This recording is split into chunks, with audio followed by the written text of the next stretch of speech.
பல ஆண்டுகளுக்கு முன்பு இந்த ஆலயம் இருக்கிற இதே இடத்துல எங்களுடைய பழைய நூற்றுக்கணக்கான வருஷத்துக்கு மண்ணால் கட்டப்பட்ட ஒரு வீடு இருந்தது.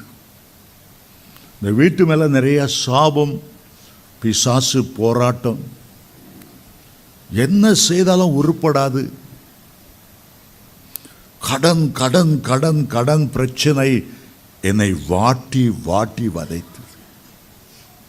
ஒரு பக்கம் எங்கள் அம்மா அப்பாவுக்கு நான் சப்போர்ட் பண்ணும், ரெண்டாவது இங்கே உள்ள மாமனார் மாமியாரை சப்போர்ட் பண்ணும். அந்த வீட்டில் பல கேஸ்கள், 1-2 கேஸ் இல்லை, வக்கீல்களுக்கு அழணும். என்னால் வாழ முடியல. ஒரு தேவனுடைய மனிதனை அழைத்து கொண்டு வந்து எங்கள் வீட்டில் ஒரு உபவாசம் ஜெபம் வைத்தோம். நாங்கள் இந்த சாபமான கடன் பிரச்சனையில் இருக்கக்கூடாது. டாக்டர் கிளிஃபர்ட் குமார் என்ற தேவனுடைய மனிதன் எங்கள் வீட்டாரோட முழங்கால் படியிட்டார். சில முக்கியமானவர்களை கூப்பிட்டார். வந்து திடீரென்று அவர் ஒரு தீர்க்க தரிசனம் சொன்னார்.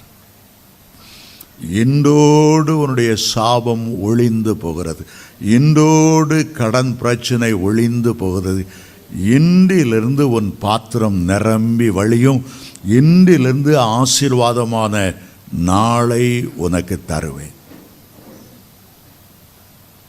அது விளையாட்டு காரியம் அல்ல. அப்படியே முகங்குப்புற விழுந்து, ஆண்டவரே இந்த ஆசீர்வாதத்தை ஏற்றுக்கொள்ளுகிறேன். இப்பொழுது 35 வருடங்கள் ஆகிவிட்டது. அன்றையிலிருந்து செழிப்புள்ள நாட்களை நான் காணும்படி ஆண்டவர் கிருபை செய்தார். கடன் பிரச்சனை வந்ததே இல்லை. ஒரு 100 ரூபாய் கூட யார்கிட்டையும் நான் கைமாத்து கூட வாங்கினதில்லை. என் பிள்ளைகள்லாம் காலேஜ் படிக்க வேண்டியிருந்தது, பொம்பளை பிள்ளைகளுக்கு கல்யாணம் வந்தது, எங்கேயும் கை நீட்ட ஆண்டவர் விடவே இல்லை. 2 பொண்ணுக்கும் 5 பைசா டவுரி இல்லாமல் ஆண்டவர் சிறந்ததை கொண்டு வந்தார்.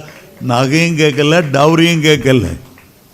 ஆசீர்வதிப்பேன் என்றால் அவர் ஆசீர்வதிப்பார். உடன்படிக்கை காக்கிற உண்மையுள்ள தேவன்.